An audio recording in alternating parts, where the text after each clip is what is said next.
So it's 12 p.m. I think we should get started. Thank you all for joining and welcome to the 4th VMACS Junior Seminar. Today we have Gaston Navarro presenting the paper, Escaping the Losses from Trade, the Impact of Heterogeneity and Skill Acquisition. Before we start, just a quick reminder of the ground rules. Everyone audio and video is muted. You cannot change this, and we will not unmute you without your prior consent. You can ask questions via the Q&A function at the bottom of the screen. So please use that and do not use the chat. And Gaston's co-author will be able to answer the question during the presentation. So that's all for the rules. Gaston, thank you so much, and the floor is yours. Yeah, thank you. Thank you to organizers for putting this together. It's nice to have a venue where to still talk about research. Thank you everyone for connecting. So I'm going to present joint work with Axel Ferrier, who is at Paris School of Economics, and Ricardo Reyes-Heroles, who is a colleague at the board. And yeah, the two of them are answering questions at Q&A. So if you have any questions, please go ahead. They're the smarter co-authors in the project, so they're better than I am for that. Okay, the standard disclaimer applies. These are our views, as not necessarily the ones of the board of governors of the Federal Reserve System. Let's start.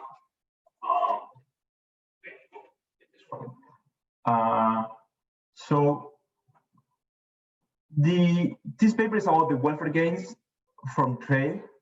I think that most of us in the profession believe that there are aggregate welfare gains from trade, but there's some recent empirical work suggesting that these aggregate welfare gains are very unevenly distributed. Papers by Arthur Hanson and Pierce and Scott are probably the first to point this out. And the basic idea is that if you're a worker in an industry or a region that is very exposed to import competition, you may actually lose from trade openness.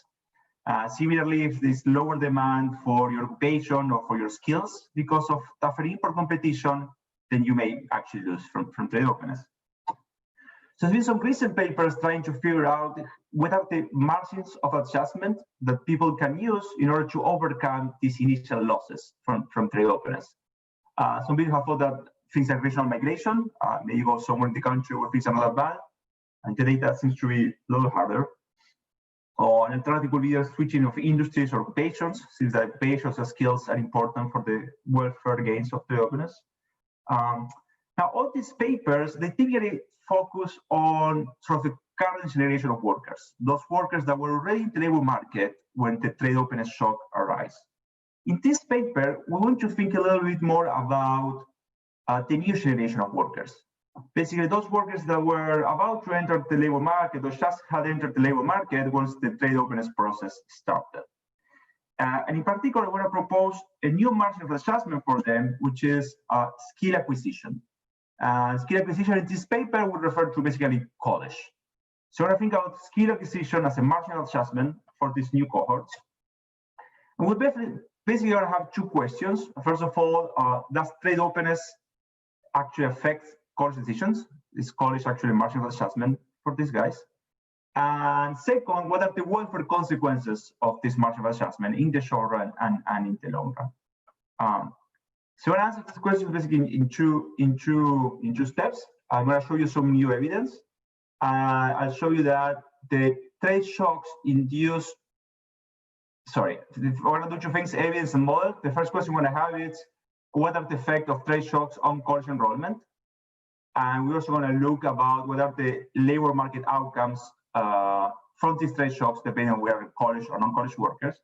And the second thing we're going to do is we're going to build up a dynamic model of trade with heterogeneous households to analyze the welfare consequences of this.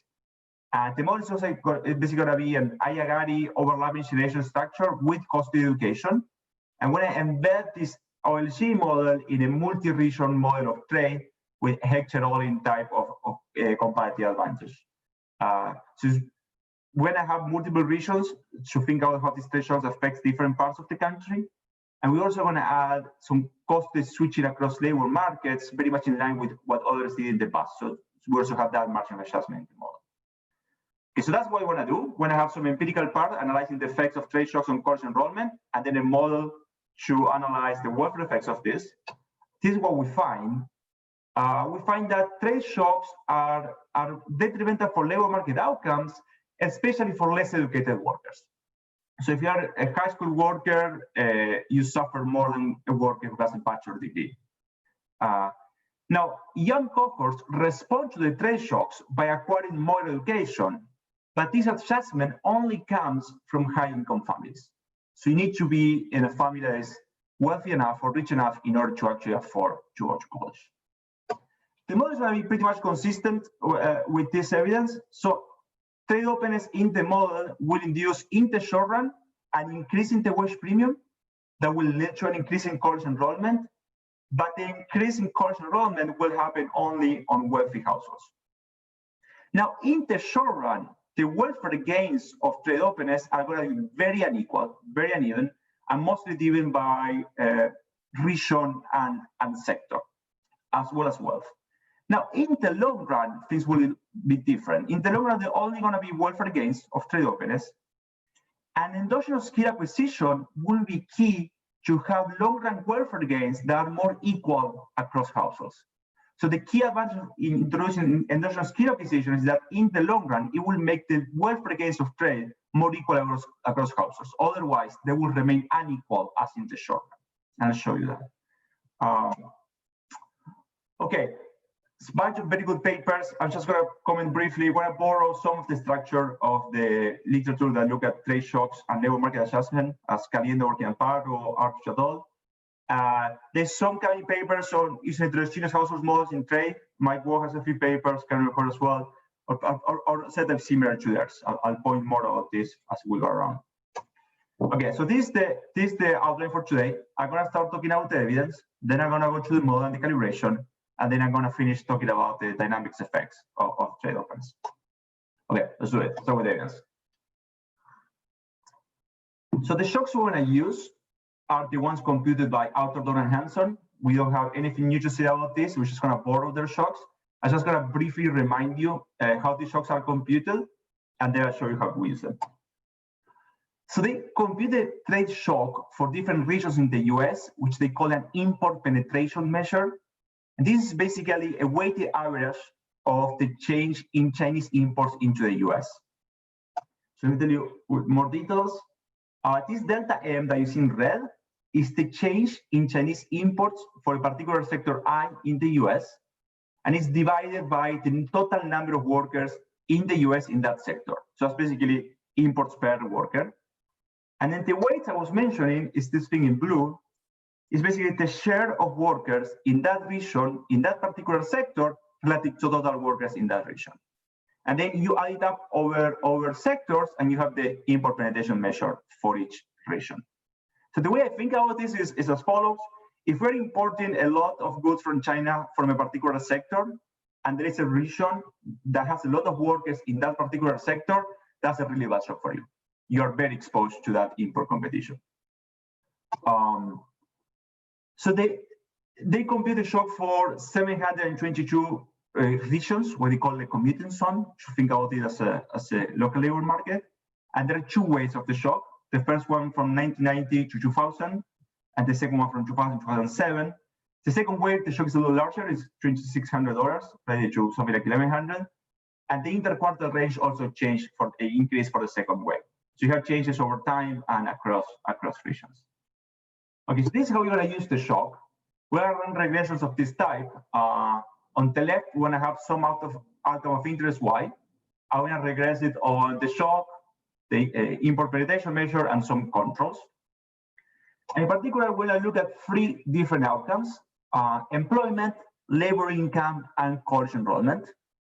Now, for employment and labor income, we are going to focus on individuals aged 30 to 55, which we think are individuals who are in the labor market at the working age. I'm going to look at the effect of the trade shocks depending on the education of these workers. And then for college enrollment, we want to focus on individuals aged 18 to 25 who are really making their college decisions. Data comes from the American Community Survey. There's some limitations to this. I'll tell you about that in a little bit. I'm going to use the same instrument that Autorodon and Hanson use. Okay, let me show you some results. These are the effect of the trade shocks on labor income. And again, here we're focusing on individuals ages 30 to 55. And this number is 0.92. I'm not sure if you guys can see my mouse, but 0.92 means that a $1,000 increase in imports decreases average labor income by 0.92 log points. Now, this is the effect for all workers, 30 to 55.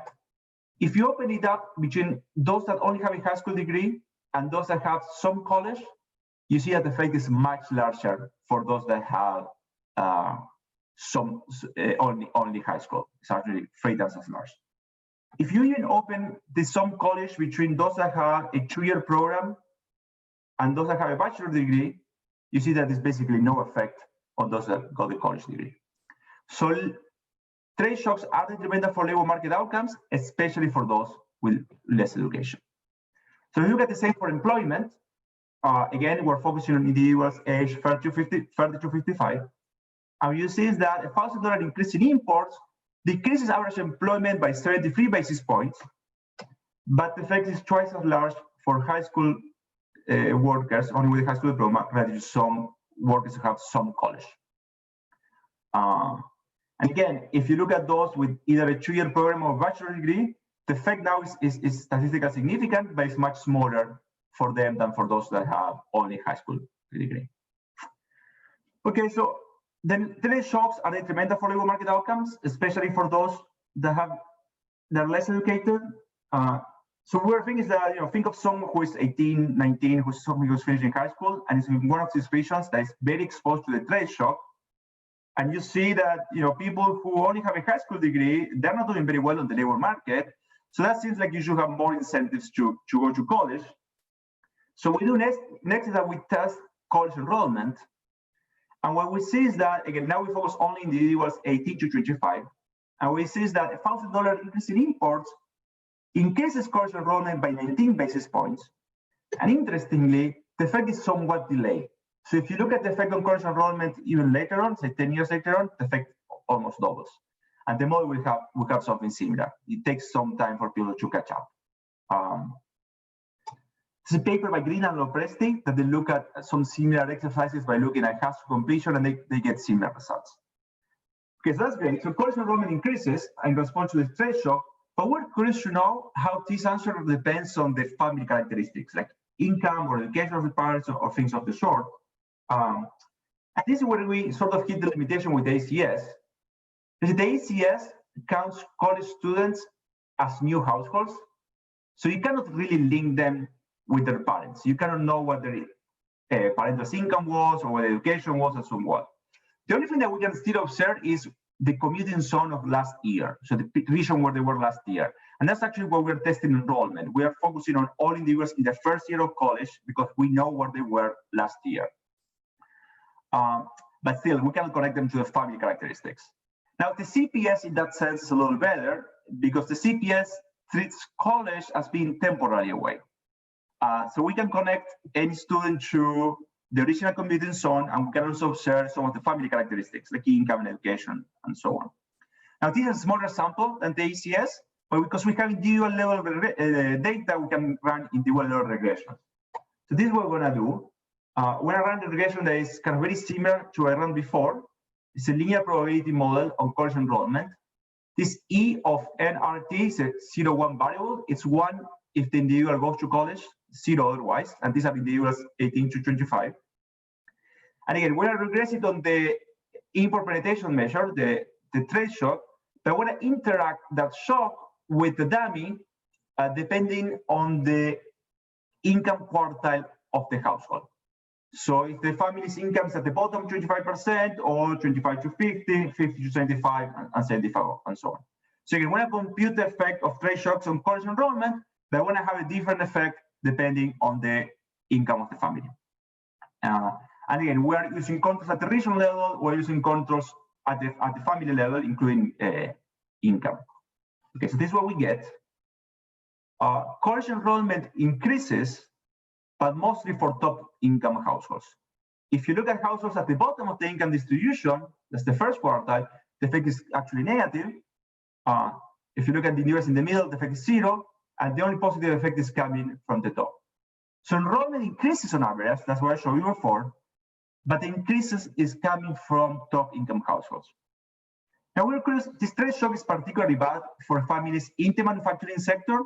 So we wanted to know how different this looks between families in services and manufacturing. So if you do that, this is what you get. The red line are those families who are in the manufacturing sector.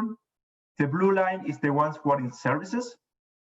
And what you see is that those families that were in manufacturing sector, the college enrollment doesn't increase. If at all, it declines. Really, the college enrollment is increasing in families who were working in services sector and were wealthy enough. Okay. So one more comment here. We're using dividing families into income quartiles. In the model, wealth is going to be a bit more important. We didn't just have good wealth data in the CPS, but we got access to some restricted data for the PSID that we needed to compute this with the PSID. And the PSID has wealth data, so we just ran this. We just did this last night. That's why I don't have it in the main slides. We ran this with wealth, and the result is pretty much the same. So college enrollment, if you divide families depending to the wealth instead of income, college enrollment is still increasing only at the top and not so much at the bottom. Okay, so that's what I have to tell you for the evidence. So the main takeaways are trade shocks are detrimental for labor market outcomes, especially for less educated workers. Now, individuals 18 to 25 adjust by enrolling in college more, but most of this increase in enrollment comes from top income households, especially for households in the services sector. Okay, so let me tell you about the model now that I think it's useful to think out this margin. Okay. So the model is basically going to be a trade model with heterogeneous households. It's going to be a model of small open economies with multiple regions, trading goods and a financial asset with the rest of the world. Now, for today's presentation, these regions are going to be islands. They're not going to be any interaction among them. They're just going to trade with the rest of the world. We're changing that for the next iteration, but for today are islands. So I'm going to show you just the problem of one region, and then in the calibration, I tell you how we incorporate a few regions. So the model has two blocks, firms and households. Production takes place at the firms. There are two sectors, services and manufacturing.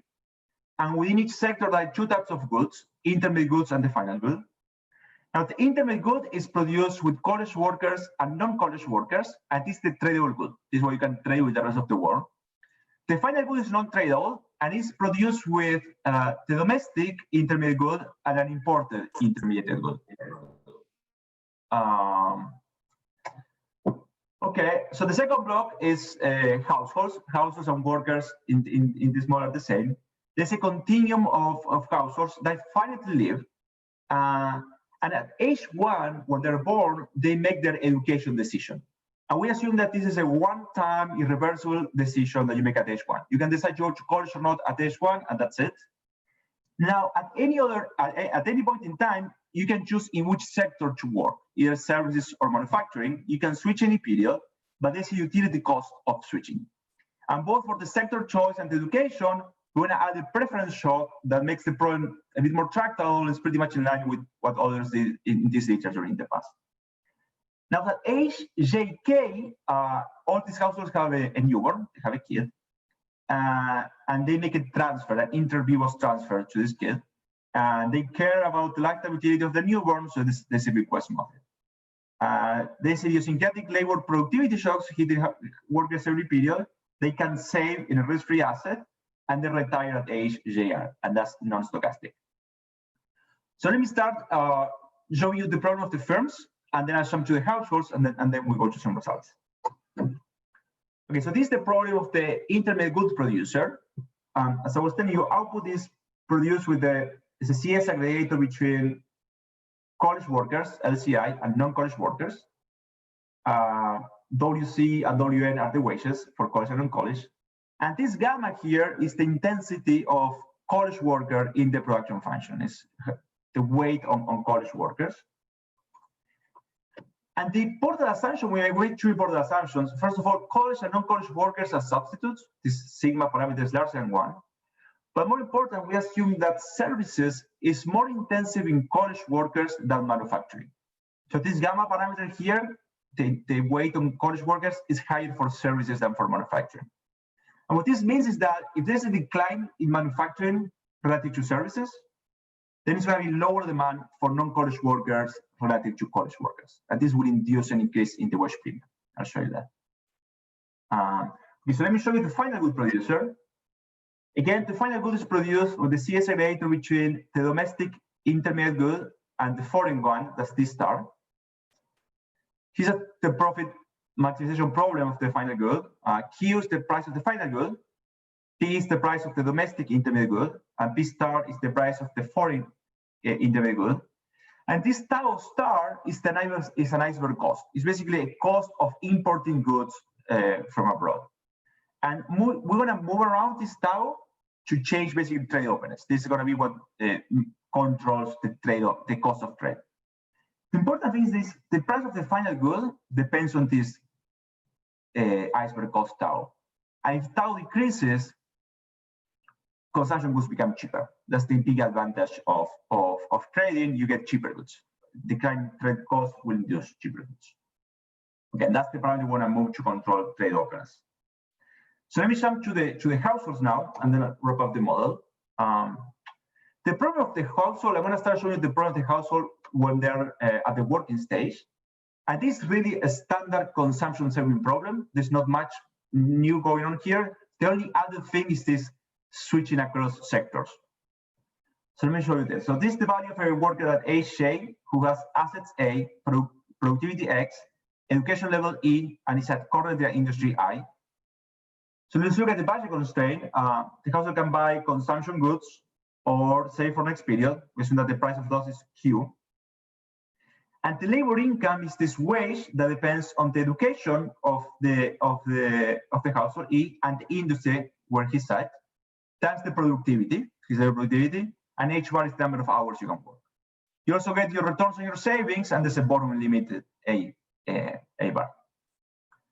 You drive utility of consumption, which is a composite of the final good in services and manufacturing, and this price Q is the price index of that basket. Okay. So far it's a standard consumption saving problem. The only difference that we have is this epsilon shock. We assume that at the end of the period, after you make your consumption and saving decisions, you get a preference shock for each sector, services and manufacturing, and you can decide where to switch your sector for next period or not. If you decide to switch, there's a utility cost fee of switching to the new sector. Now, other than that, the term is standard. Notice that next periods have some different of assets, productivity, and industry, but the education is fixed. This is something that you decided earlier on, and it's fixed for the rest of your lifetime. Okay, so this is the problem of household at the working stage. Let me show you now the problem of someone who is currently at college, but it's really just almost the same. The only differences are what I have highlighted in red here. So first of all, if you're in college, you had to pay for the cost of college. That's kappa. And we assume that when you're in college, you can only work part-time, and you get the wage of a non-college worker. Okay. We also assume that if you go to college, the bottom limit can be looser, and we're going to use that sort of to accommodate the student loans. Okay. That's kind of the model. The only thing I have to show you now is how transfers are decided. So let me show you that, and then I'll show you some results.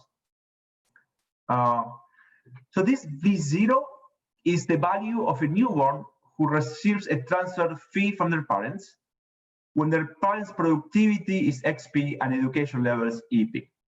Okay, so the newborn basically will make two decisions, has to decide whether to go to college or not. That's E. And we assume that if the newborn decides to go to college, it has to pay utility cost fee. And then it will decide on what sector to go to. That's I. And we're assuming that the utility cost of going to college is random, but it's a function of the distribution, as a function of your parents' education. And the productivity you will receive for the first time is also random, but it's a function of your parents' productivity. And we're borrowing this structure pretty much from Darwich, Schumacher paper, and about the total paper. Now, the transfer is decided by the parents at the HJK in order to maximize their lifetime utility after you get the transfers, plus the continuation value, the lifetime utility of the newborns. And this beta hat is how much you care about the newborn. And transfers are only constrained to be positive. You cannot borrow against your kids. Okay, so that's the model. Before showing you the calibration, let me show you how this education and transfer policy look like, which is going to help us build intuition for the results that come with the trade shock. So I'm plotting here, it's the education policy. It's basically the probability that you go to college as a function of the transfer that you receive from your parents. And I have 3 lines here. One is for parents that have low productivity. A second one is for parents that have medium level of productivity and high level of productivity. And what you can see is that really the 3 lines are very similar. And if you get closer to the screen, maybe you're going to see a little bit of a difference, but very similar. The only difference really depends on the transfer that you receive from your parents. So let me show you that. What I'm plotting here is the distribution of transfers that you receive from your parents, and that measure, that distribution is on the right y-axis, okay?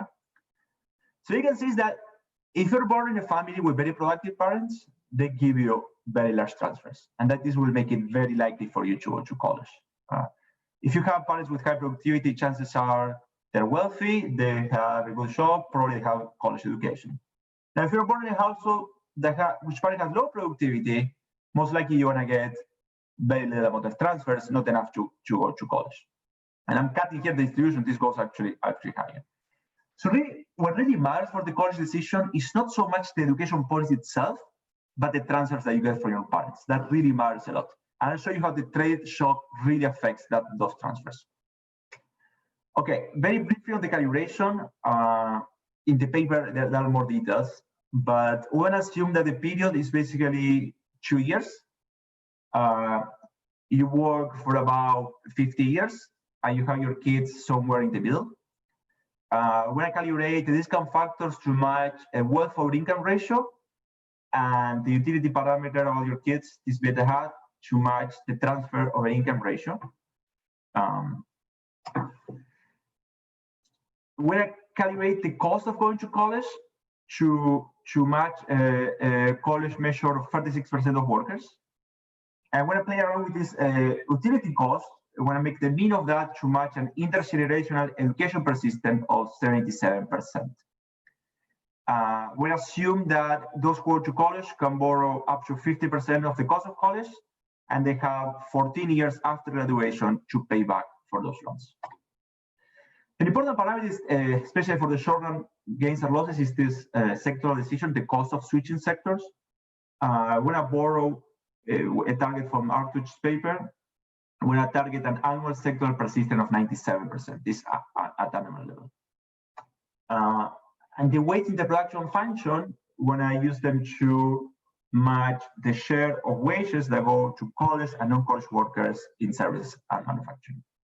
And as I told you before, this parameter is larger for services than for manufacturing. So services is more intensive in college workers.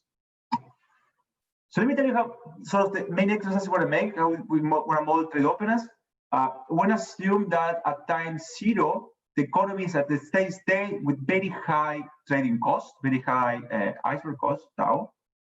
I want to think of this as the closed economy, which you want to calibrate to 1990.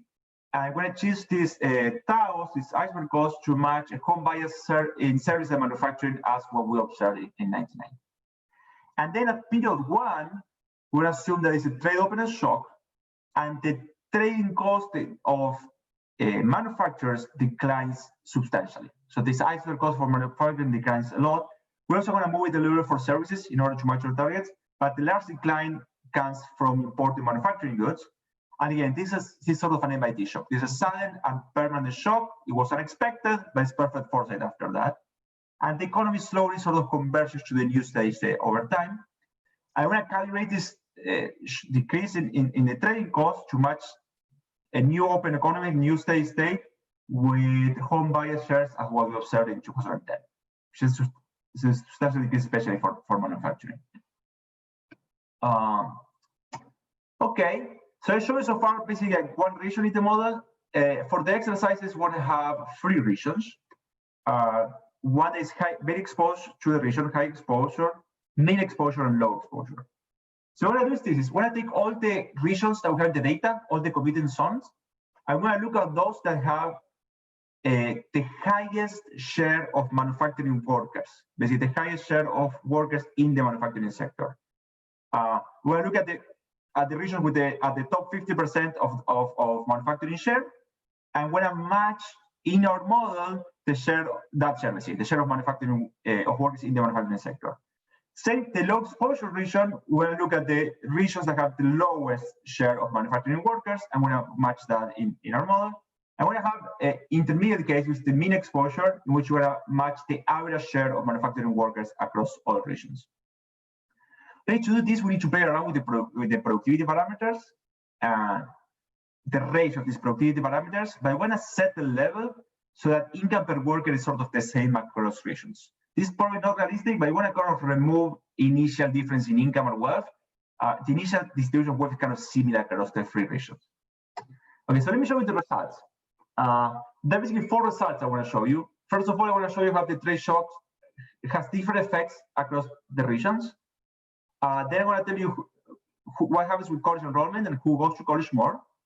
And then I'm going to talk about the welfare consequences of trade and how skill acquisition matters for these welfare consequences.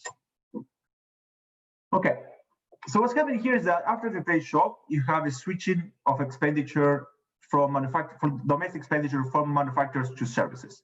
So basically, services expanding, manufacturing is declining, and you need to reallocate workers from this manufacturing sector to services. And the way that happens is that wages increase in services and they decrease in manufacturing. Okay, so that's the way you reallocate workers to services. Now, if you're in the high exposure region, you need to move more of those, and wages in services increase even more, and wages in manufacturing decline even more. So this change in wages is magnified for the high exposure region. And if you look at the low exposure region, the effect is very small. Like they are not exposed, they're not very exposed to the shock to begin with, and their wages very rare. Now, if you look at the long run, most of the losses in wages, they sort of come back to zero. In manufacturing wages, there's still some cases that wages are a little low, but this is not going to affect welfare in the long run. I'll show you that. In the long run, everyone's going to gain. That's not the case in the short. Okay, so services is more intensive in college workers. So the expansion in services leads to an increase in the college premium. And again, the increase in college premium is higher for the high exposure region. If you look at the low exposure region, again, there's not a big shock for them. The college premium doesn't move as much. Notice that this big increase in college premium on impact, and it eventually sort of dies down. It doesn't come back fully, but it reverts. The reason is as follows. The increase in the wage premium leads to an increase in college enrollment, but it takes time. Basically, there's only so many workers who go to college in a given period. The amount of college workers builds up over time, and that's what drives down the wage premium. And again, the effect is larger in the high exposure region relative to the other ones. Okay, so college enrollment is increasing. Kind of a natural question is, how does it compare with the evidence that I show you at the beginning across regions? I think the model does kind of reasonably okay.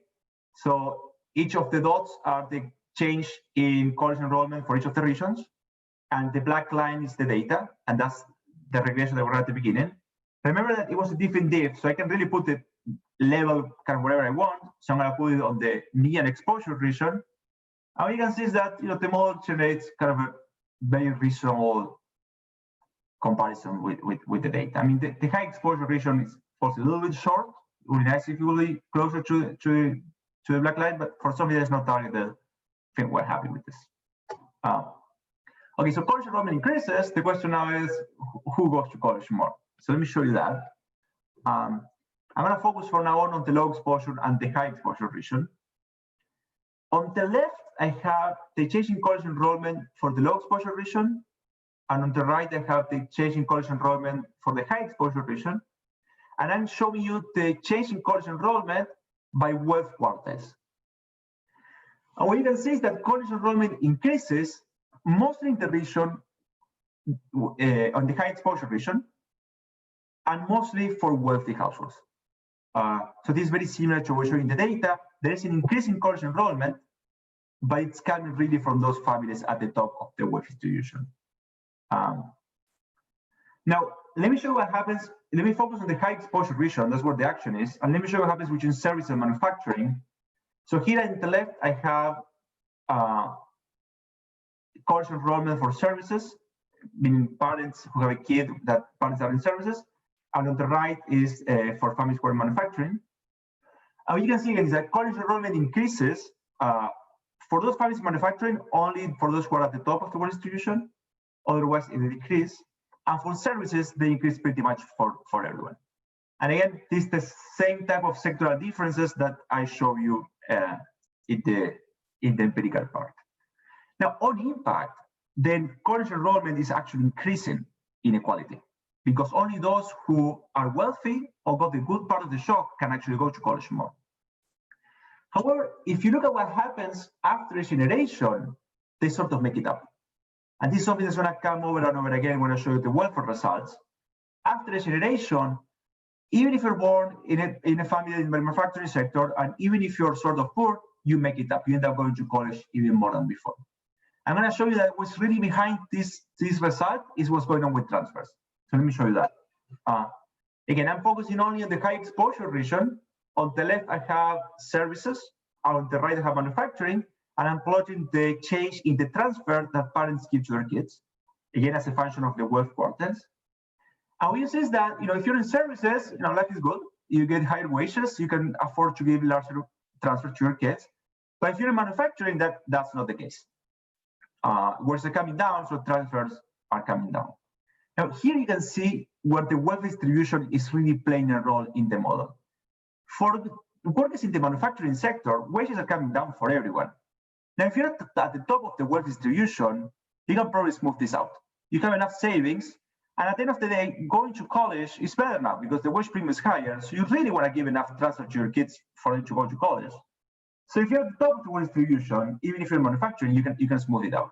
Now, if you're at the bottom of the wealth distribution, you just cannot afford that. So that's how wealth really matters for the college decisions. Now, what happens after a generation? Again, you make it up. Wages eventually go back. They start to increase. You have enough time to save. College premium, the wage premium is still high. So you still have incentives to go to college, and you give transfer even larger than before. So again, this will result in welfare gains that are positive in the long run. Let me actually discuss a little bit about the welfare consequences, and then I'll wrap up telling you how important the skill acquisition margin is. Okay, so the welfare measure we're going to use is consumption equivalent. If it's positive, it means that you like trade openness, you like the transition. A number like 2% means that trade openness implies basically increasing your initial plans of consumption by 2% every single period. That's kind of a big number.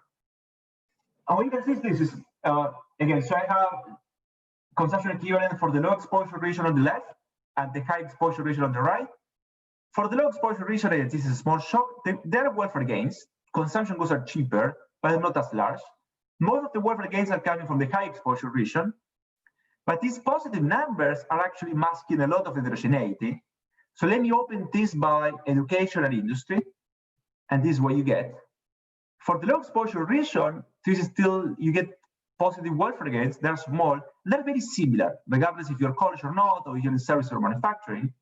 But if you go to the high exposure region, if you're in services, you gain quite a bit. If you're in manufacturing, you lose a lot. And again, here wealth plays an important role. If you're wealthy, you lose, but not as much. At the end of the day, you can still rely on your wealth for consumption, and consumption is cheaper, so that's great. If you are wealth poor at the bottom of the wealth distribution, you really depend on your wages for high consumption goods, and which they're coming down. So that's not good in terms of welfare. I think this is something that the trade editor already kind of pointed out. And this low exposure region is still 50% of the country. And in terms of population, it's probably even more than 50%. So there are some gains for this part of the population. They're not gigantic, but some gains for this part of the population. But these small gains come at an immense cost for a particular group of the population. So the effects are really heterogeneous. Okay, so let me do this. Let me drop the low exposure region because we already assessed that there's not much going on there.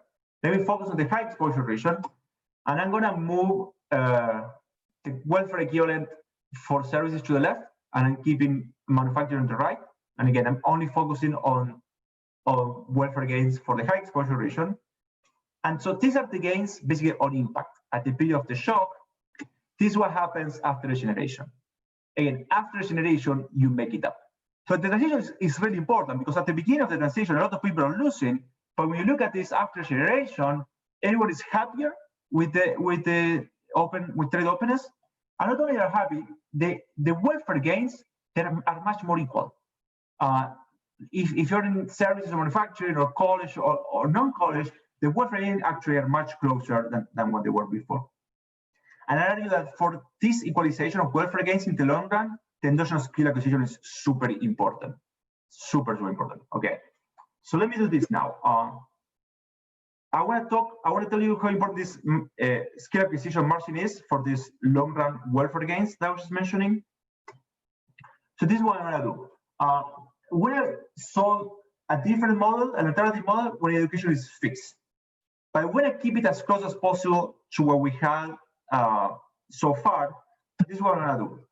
I'm going to assume that education is a type that you inherit from your parents. You cannot choose it. Your parents go to college, you are a college worker.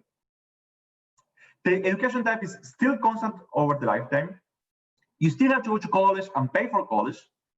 Parents choose transfer optimally, and you can still switch sectors optimally. But basically, education is not a margin of adjustment anymore in the sense that you cannot choose it. You inherit it from your parents, okay? So this is what happens with the wage premium across the two economies. And I'm focusing now only on the high exposure region. On impact, the wage premium increase is pretty much the same, and this makes sense. There are only so many new workers going to college at the beginning. But while in the endogenous education model, the wage premium sort of decreases quite a bit, it remains quite high in the fixed education model. So long-run implications of trade openness on wage premium really depend on some workers switching to college. And I already discussed strong implications for welfare. So I have here it's consumption equivalent for college and non-college workers. Those are the first 2 bars on impact, basically the period of the shock and after regeneration. All you can see is that, first of all, college workers always gain more. I mean, services are expanding, their skills are in higher demand. But on impact, the welfare gains are really heterogeneous. College workers are getting much more than non-college workers. This is almost 2 percentage points difference in the consumption equivalent. Now, if you look at this economy after regeneration, these differences, they even out quite a bit. They're not as different as they were at the beginning. Now, if you look at the model with fixed education, the differences are also very large on impact. Going much more as a college worker on impact, but these differences remain in the long run if you cannot adjust the measure of workers. So the skill acquisition margin is not so relevant in the short run for welfare gains, but it's really an important force to generate equal gains of welfare in the longer run. Okay, so let me tell you the main takeaways of the model, and then I'll wrap it up with that. I'm almost on my time. So trade openness has very different regional effects across regions in the United States, and it really depends on how exposed you are to the shock. This is something that's sort of new. In response to the trade shock, services expand, the wage premium increases, and college enrollment increases. But the effect of college enrollment increases is really concentrated in wealthy households or those who are in services and they don't lose as much. Now, in the long run, everyone goes to college more. Now, the welfare application also depends on the timing. In the short run, there are very uneven gains and losses of trade openness, and they're largely driven by region and sector. Now, in the long run, we only observe gains, and they're much more equal because of the endogenous skill acquisition.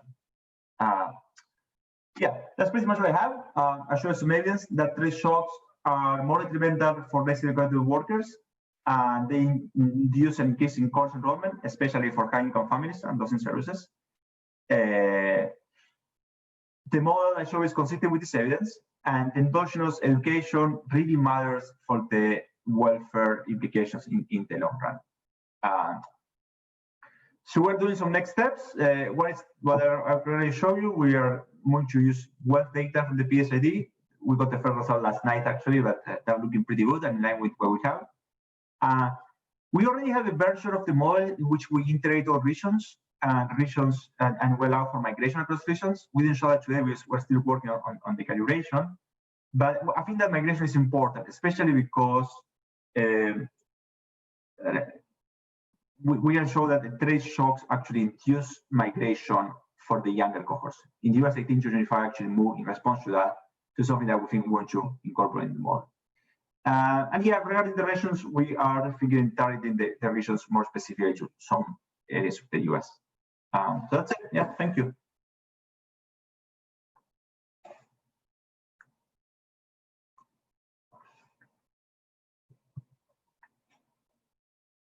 I can't hear anyone, but I do really hope that people hear me into the last 45 minutes. Great. Thank you, Gaston, for a clear talk. And let's open up the Q&A. To all attendees, you can raise your hand if you have a question. And even if you ask a question in the Q&A and you want to further elaborate on that, please feel free to ask the question again so we can all benefit from the discussion. So I think right now we have a question from Andy. So I will allow you to talk.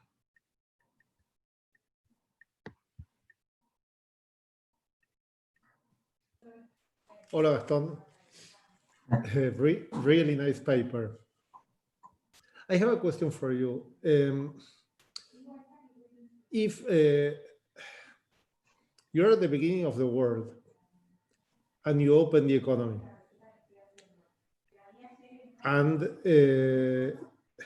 you want to design some policy that avoids this difficult transition for some people, you have all this trade literature of the engaged from trade that you have to compensate losers and so on. Here you have like a really neat model where you could see how different interventions would work. And they have to be temporary. You have a lot in the model to learn about what interventions to make, which I think could be very, very useful for countries that open up. Yeah, I agree. So there's space here for fiscal policy, certainly. There are winners and losers. I think that that's something that we will probably play around with a bit more once we have all the regions integrated. We would like to think about how to distribute these welfare gains and losses across regions. For the education margin, that may also matter. You may speed up some of these convergences by either subsidizing college enrollment. Some people will definitely be happy to go to college more if it's not so expensive. You definitely have space here for policy intervention. And I think it's important because, especially in the US, there were some policies for sort of compensate those who lost from trade operas, but they were very small. And the take-ups were actually very small. It's kind of a complete, it's a super interesting but complicated question, but we can definitely use the model to think about some channels to redistribute the gains. It will come to some cost, especially if one moves away from lump sum transfers. But I think I totally agree with you, Andy. That's a good question. Yeah, because you could consider student loans, you could consider difference between income taxes, wealth taxes, how to structure stuff, facility. I don't know. Yeah. So but you have a structure there that. don't waste it. No, we're definitely thinking in doing some of those exercises, Andy. Thank you. Okay, I see there were some in the Q&A. Do you want to respond to some of the question in the Q&A? Maybe. Just one second, there is one other hand up in the. Okay, I will allow Nazy to talk now. Do you hear me? Yes. Hi, Gaston. Very nice talk. Two questions. I mean, one is very much in the line of what Andy was saying. You know, I think there are lots of room here for policy, and especially since you are talking about consumption smoothing, maybe in the benchmark economy, you want to have a kind of a minimum welfare system, which is, you know, allows household to smooth consumption somehow to be able to put these welfare numbers in perspective. And then the other comment is during this period, there's another elephant in the room, which is the, you know, skill-based technological change, and the skill premium is also going up for other reasons. And there is, you know, can you use the model to, I mean, college enrollment has been going up for different reasons, and one of the reasons is the skill-based technological change. Can the model try to sort the trade effect versus technology effect? That's all. Thank you. Yeah. Thank you. That's a super good question, and we've been thinking about this a lot. So first of all, to the extent that we are happy with the way shocks are identified by Arthur and Hanson, one would expect that we're picking up the effects of trade shocks on labor market outcomes. But I'm very sympathetic to the idea that we can do pretty much almost the same exercise, but thinking about changes in technology. Yeah, so skill-based technology changes or something that increases the wage premium other than trade shocks. And that type of shock could be included in this model, absolutely. And the college and production college decision will also have super important consequences for that. I don't know if I want to having both things in the model can be interesting. I mean, a lot of big models, but they can become a little bit hard eventually, or a bit of big machine. But I'm super sympathetic to the idea that the same mechanism of endogenous skill acquisition should have implications for the welfare consequences of skill-biased technology changes. So yeah, so I don't know if we're having this paper or not, but it's definitely machinery that we want to use for that question. Regarding the welfare system, I agree. It's similar to what Andy was saying. We don't have an employment in the model. So you will think that maybe a lot of these welfare take-ups come from unemployment. Here, everyone remains employed. It's just that your wage really decreases quite a bit. We could still think of some type of transfers. Again, in the US, there were a system of transfer to compensate those who lost from trade openness. The take on those wasn't very large. And there's some debate, maybe some stigma associated to it or something. But we could definitely think of, especially once we have all regions integrated, which we almost have, we can think about how you want to set up a fiscal policy at the nationwide in order to sort of raise through some of these gains. And at that point, we can play again with the education margin. What happens if you have either student loans or some subsidies to these interest rates, similar to what happens in the US, and how important that can be. So, yeah, I'm really sympathetic with the first point, and the second one is something that we will probably do once we have all the reasons together. Yeah. Okay, thanks. Any more questions from the audience? Okay, no. So we have a question from Tommaso. Yes, I can mute myself. Hi, Gaston. Yeah, of course, like, you know, great talk. I guess, you know, we have read the paper already. Just like something which, like, to me was quite impressive was that the wage dynamics was extremely quick, much quicker than, I guess, the increase in, like, you know, college enrollment.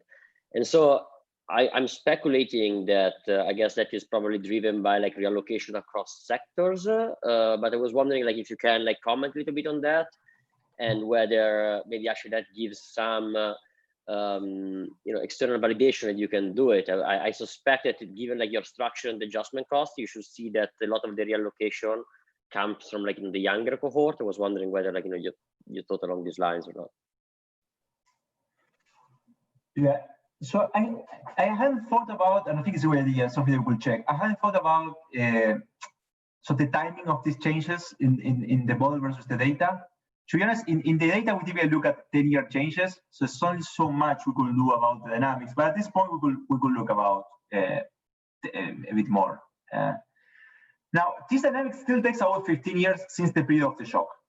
I don't know, something in the middle. So it's not a lot, perhaps, but it's, I don't know if it's not immediate. And the reason why it's not immediate is precisely because you have this switching cost, both for the sector and college. So yes, I guess that speaks a little bit to the speed of the transition. I guess like to push still on this, like, it seems to me that you have like, two reasons why you observe these wage dynamics. One, it is reallocation across sectors, and the other one, it is like, the entry margin of more educated cohort. And so it seems actually that like the first part has a much quicker speed. That depends probably on like, the way in which you model this like, extreme value shock. Well, so the second part, it takes like, like a longer leg to kicks in. So here you can kind of like, do like, the comparison, even with fixed education, you have like, this spike and then it goes down. That seems to be only driven by reallocation across sectors. So I was wondering somehow like, if you can like look at that in data, but anyway, like, I'm happy to move on. I just want to, clarify. No, sorry. I have a question. I'm not sure. I should think about how to do in the data. I mean, we could build up like one more period in the data at this point. The biggest part of the shock happened around 2000. What we can definitely do is, at least in the model, to pin down how much of the switching costs across sectors affects the wage premium. Because you are totally correct. There's part of this adjustment in college premium that comes from the sectoral composition. And how fast you can move from manufacturing to services will alter that. So yeah, what I can do is just play with that cost and see how much that changes. And it's really interesting. Actually, can be like a good exercise to calibrate that parameter itself. That's a good idea. Yeah, thank you, Tommaso. And Corina? Sir, I think there is another hand up in the place, so maybe let's just give priority to that. Andy, you can go ahead. Yeah, it's me again. Gaston, how do you calibrate the credit market and what evidence do you have in the credit market? Because here,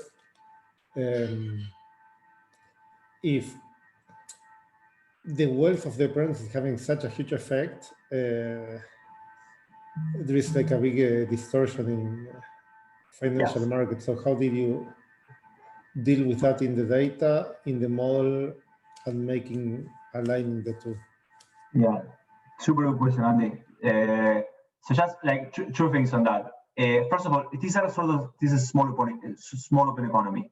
So the interest rate is sort of given, and we calibrate the discount factor in order to match wealth or income.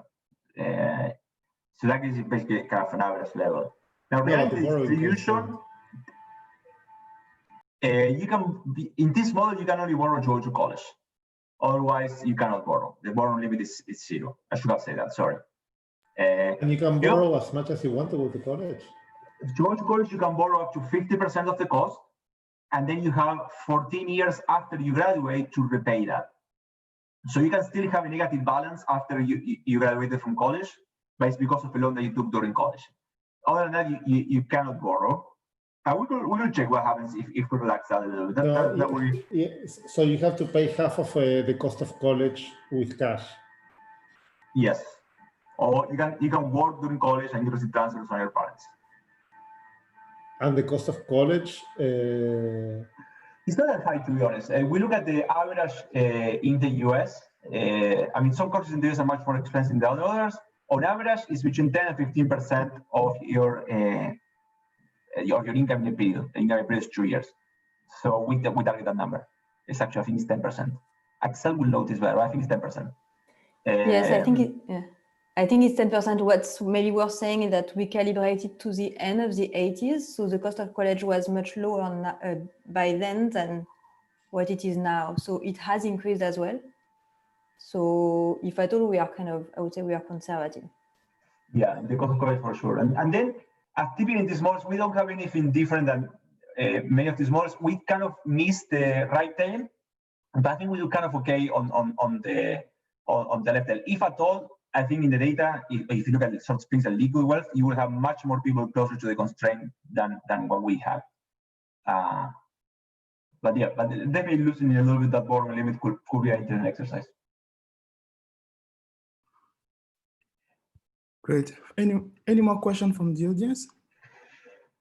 All right, then I think we'll wrap up here. Thank you, Gaston, Axel, and Ricardo for joining us. It was a great presentation and discussions. Thank you very much to everyone, and please join us again on Thursday for the next VMACS seminar. Okay. Bye. Thank you all. Thanks for connecting. Thank you guys for organizing this.